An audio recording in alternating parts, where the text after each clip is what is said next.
Hi friends, ഇന്നലെ ഞങ്ങൾ Wagah border, golden temple, Amritsar, Jallian Walabagh ഇവിടെ എല്ലാം ഒന്ന് പോയിട്ട് കറങ്ങി വരാമെന്ന് കരുതി രാവിലെ റെഡിയായി ഇറങ്ങി. ഒരു 8 മണിയായപ്പോൾ ഞങ്ങൾ ഇറങ്ങി കേട്ടോ. ഇറങ്ങിയിട്ട് ഗോൾഡൻ ടെമ്പിൾ, ജാലിയൻ വാലാബാഗ് ഇവിടെയൊക്കെ കയറി കണ്ടിട്ട് ഇറങ്ങിയപ്പോൾ വിശക്കുന്നു. ഹോട്ടലിൽ കയറി എന്തെങ്കിലും ഒന്ന് കഴിച്ചാലോ എന്ന് വിചാരിച്ച് അവിടെ ഹോട്ടലിലെല്ലാം ബന്ധായിരുന്നു. ഞങ്ങളുടെ ഭാഗത്ത് അവിടെ എല്ലാം ഹോട്ടലിലെല്ലാം ബന്ധായിരുന്നു. അങ്ങനെ വാഗ ബോർഡർ പോകുന്ന വഴി ഒരു ഹോട്ടൽ കണ്ടായിരുന്നു കേട്ടോ. അങ്ങനെ കണ്ടു നിർത്തി പെട്ടെന്ന് വണ്ടി നിർത്തി. അങ്ങനെ ഞങ്ങൾ ആ ഹോട്ടലിലേക്ക് കയറി. എന്തായാലും അവിടെ ഞങ്ങളുടെ ഭാഗ്യത്തിന് വെജ് മാത്രമേ ഉണ്ടായിരുന്നുള്ളൂ. അങ്ങനെ ഞങ്ങൾ ഓർഡർ ചെയ്യുന്നത് വെച്ചാൽ ജീര റൈസ്, കടായി പനീർ, ദാൽ ഫ്രൈ, ചന മസാല, സലാഡ്. ഇതെന്തുവാണെന്ന് പോലും എനിക്കറിയത്തില്ല കേട്ടോ. എനിക്ക് ഇങ്ങനെയൊക്കെ പറഞ്ഞു തന്നുള്ള അറിവേ ഉള്ളൂ. അങ്ങനെ ഇതെല്ലാം ഇതിൻ്റെയൊക്കെ പേര് ഇങ്ങനെയൊക്കെയാണെന്നുള്ള കാര്യം എന്തായാലും അന്നേരം പഠിച്ചു. അങ്ങനെ ഇത് ഞങ്ങൾ ഓർഡർ ചെയ്ത് കൊള്ളാവോ എന്തോ, എങ്കിലും പോരട്ടെ എന്ന് വിചാരിച്ചു. എനിക്ക് വലിയ താല്പര്യം തോന്നിയില്ല.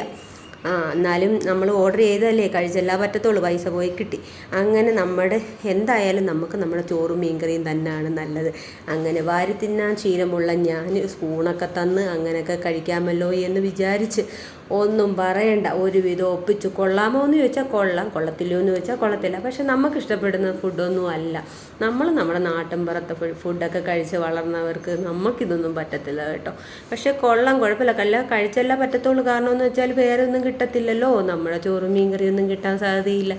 നമ്മുടെ ഫുഡ് കഴിച്ച് ശീലമുള്ളവർക്ക് അതും നമ്മൾ സ്പൂണിനകത്തൊക്കെ കഴിക്കണം എന്നൊക്കെ പറഞ്ഞാൽ ഭയങ്കര ബുദ്ധിമുട്ടുള്ള കാര്യമാണ് ഗൈസ്. പിന്നെ ഞാനും അങ്ങ് കഴിച്ചു, കുഴപ്പമില്ല. അങ്ങനെ okay, tata bye, see U.